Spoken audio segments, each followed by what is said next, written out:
नमस्कार मित्रांनो, शेतकरी ब्लॉगमध्ये आपलं स्वागत आहे मित्रांनो. तर आपला हा भुईमुग पीक आहे मित्रांनो, पाहू शकता तुम्ही. तर आज 8-10 दिवस झाले मित्रांनो भुईमुग पेरून. तर पाहू शकता तुम्ही भुईमुग कितीची वाढ झाली भुईमुगाची पाहू शकता मित्रांनो.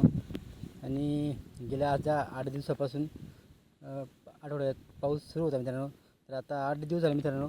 तर एकदम कडक ऊन तापत आहे, पाहू शकता तुम्ही. असे एकदम कडकडाट वातावरण आहे, पाहू शकता तुम्ही. आभाळ तर येत जात आहे मित्रांनो, पण पाऊस तर उन्हासारखं जसं ऊन तापतो तसं ही जागा एकदम कडक झाली मित्रांनो.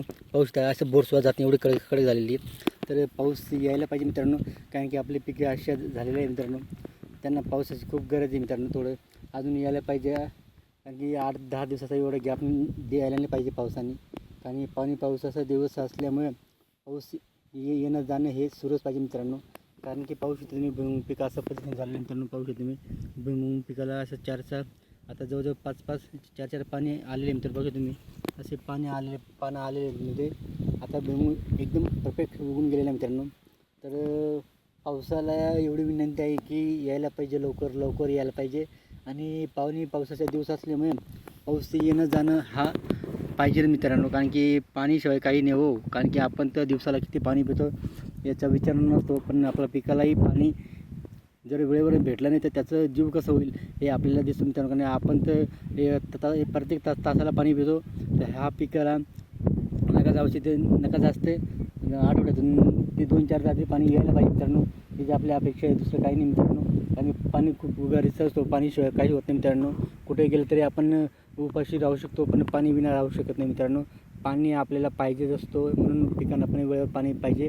आणि आभाळ तर भरपूर असं पण पाऊस मात्र येत नाही. आणि एकदम कडक उन्हामध्ये उन्हाळ्यात जसं ऊन पडतो त्याच पद्धतीने ऊन पडलेलं आहे मित्रांनो. पिकांच्या काही दिवसात असे हालात होईल की पिकं आपले जळून जाते मित्रांनो.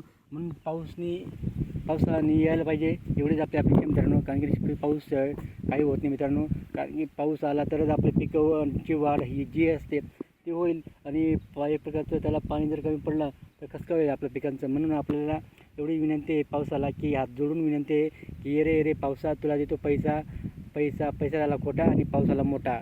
अशा पद्धतीने पाऊस यायला पाहिजे मित्रांनो. आणि पावसाचे नम्र विनंती आहे पावसाला की यायलाच पाहिजे आपला पाऊस वेळेवर आपल्या पिकांना. कारण की आपले पिकं जळाले नाही पाहिजे मित्रांनो. कारण की आपले खर्च वगैरे खूप झालेले आहे. म्हणून आपल्याला व्यवस्थित पाऊस आलं तर खूप चांगलं आहे मित्रांनो. जय जवान जय किसान.